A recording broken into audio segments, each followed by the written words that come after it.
Olha, amigos, agora a gente volta a tratar da tragédia que atinge o Rio Grande do Sul. 31 mortes confirmadas, 74 desaparecidos e mais de 24 mil pessoas que tiveram que sair de casa. Uma barragem se rompeu parcialmente e vários municípios gaúchos tiveram que evacuar a região. Vamos ver a tragédia de perto, falar ao vivo com o Eduardo Pinzon, que está em Porto Alegre, numa área que foi afetada pelas enchentes e vai trazer as informações atualizadas. Eduardo, como é que está a situação por aí e como é que está também a expectativa de mais chuvas e essa quantidade de água que pode chegar em Porto Alegre ao longo do dia, né, meu amigo?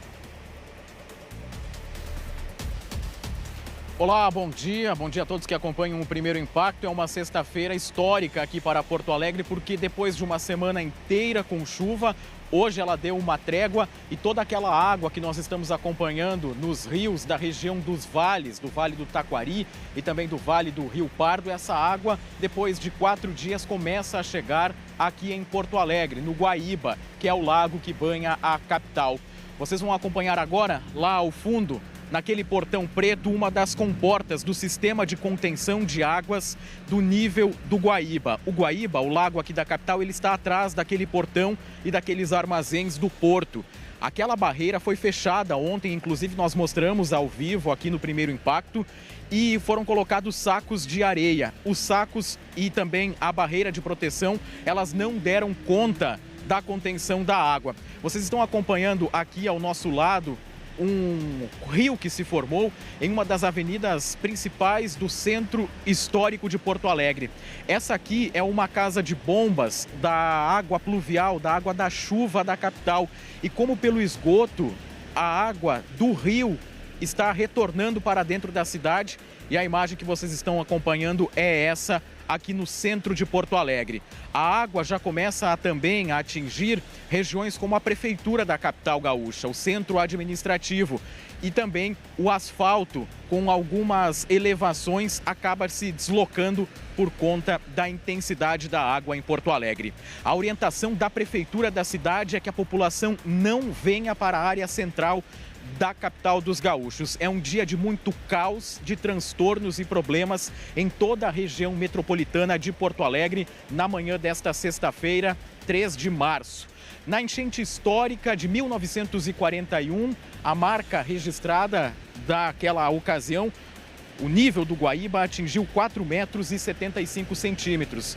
A prefeitura está tendo dificuldade para conseguir medir e fazer a medição aqui do nível do Guaíba na manhã desta sexta-feira, porque a régua está submersa, segundo as informações que nós conseguimos atualizar. Em 1941, 4,75 metros. Hoje, segundo as estimativas iniciais da prefeitura, o nível está em 4,50 metros. Portanto, faltando pouco para atingir a marca histórica do ano de 1941, de uma cheia que atingiu aqui a capital gaúcha.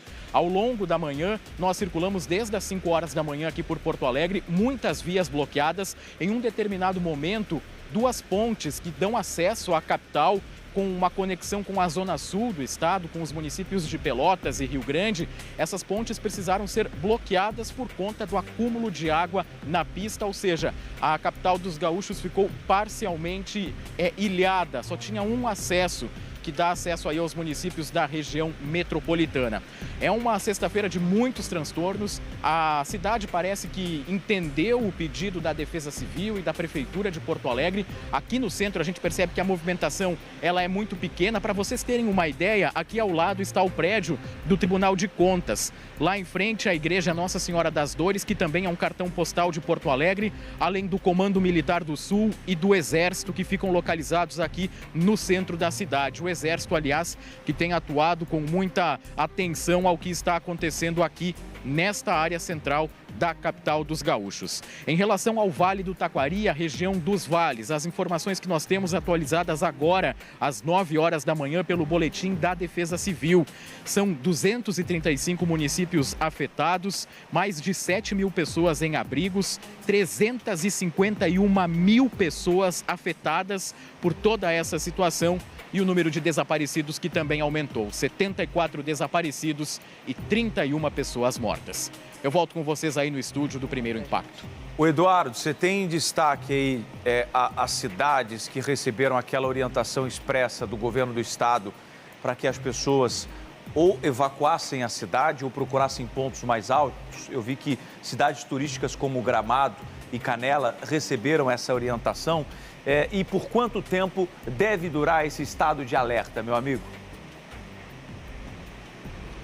Em relação ao rompimento da barragem 14 de julho, que nós acompanhamos também há pouco as imagens, esse rompimento que é tratado como um rompimento parcial, foi feito um alerta imediato da Defesa Civil, também do governador do estado, que pudesse elevar em até 4 metros o nível do rio Taquari e também do rio das Antas, que é onde estava localizada essa barragem aqui no interior do Rio Grande do Sul.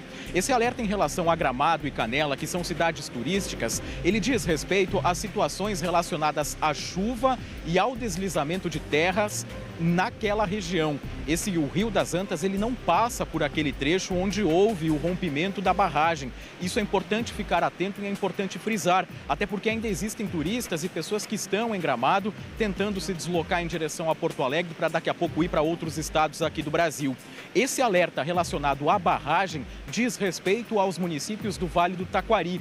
Existia uma previsão de um aumento entre 3 e 4 horas depois, mas esse aumento ainda não se confirmou e o rompimento aconteceu às 1h40 da tarde de ontem, quinta-feira.